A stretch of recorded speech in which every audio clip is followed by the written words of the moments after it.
Hello, this is Tony Heller from RealClimateScience.com, setting the record straight about science and math.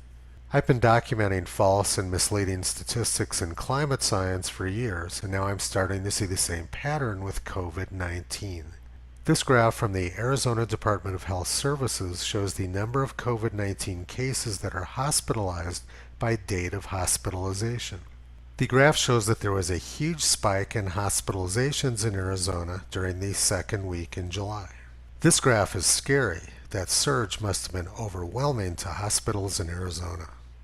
Now let's look at the hospital utilization data.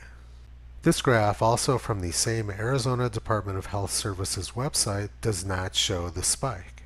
This graph shows adult intensive care unit beds in use, and you can see starting in the middle of July, the number of beds in use actually declined.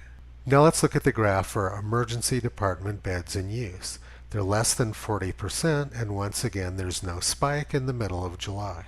This graph shows total inpatient beds in use in Arizona, and once again we see a decline since the middle of July. So where's the spike?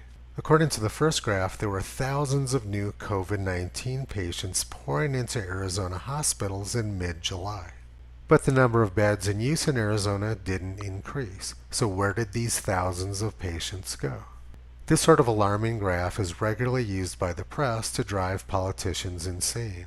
Yet there's very little evidence or reason to believe that this spike is real. Now let's look at Florida. The data seems to show that there's been a huge increase in the number of deaths in Florida. According to this graph, Florida has seen about 250 deaths per day. But if we go to the State of Florida website, we don't see that.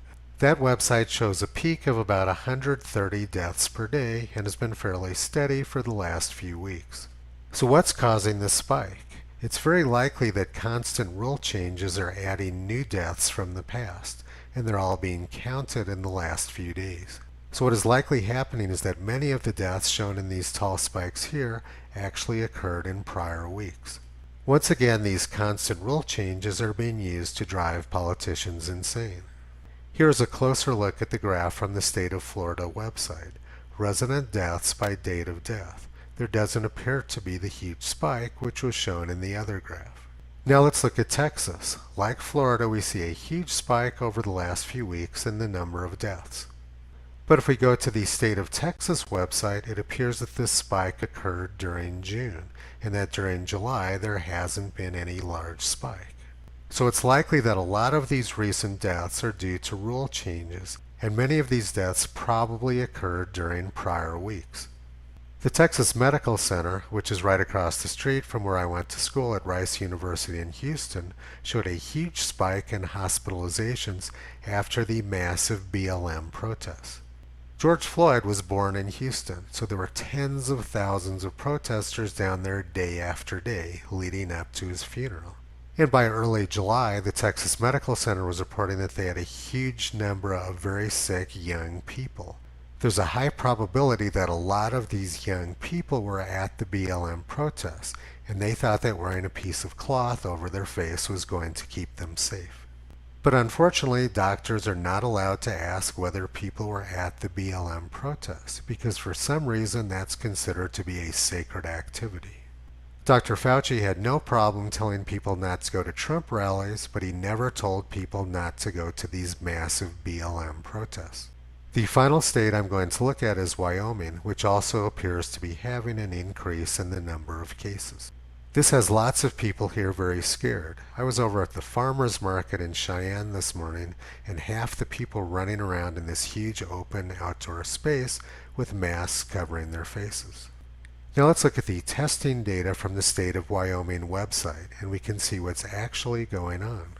There's been a large increase in testing over the last few months. But the orange line is the important one. That's the percent positive.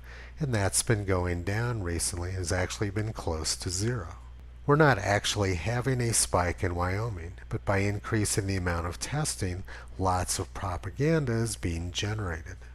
This is the graph of daily deaths in Wyoming. There's only been 25 total, and there certainly hasn't been a recent spike. We've had 25 COVID-19 deaths, which is much less than the typical 80 flu and pneumonia deaths. Yet I'm seeing a lot of scared people who've been scared by propaganda, like that coming from our Congresswoman Liz Cheney. Fear is not healthy and does not lead people to make rational decisions. I don't like being around scared people, so now I do all of my in-store shopping at Las Rosas Market. And I love Goya products. Toto doesn't particularly like coconut water, but he does love pulling back the curtain on junk science. You can visit him on the web at realclimatescience.com.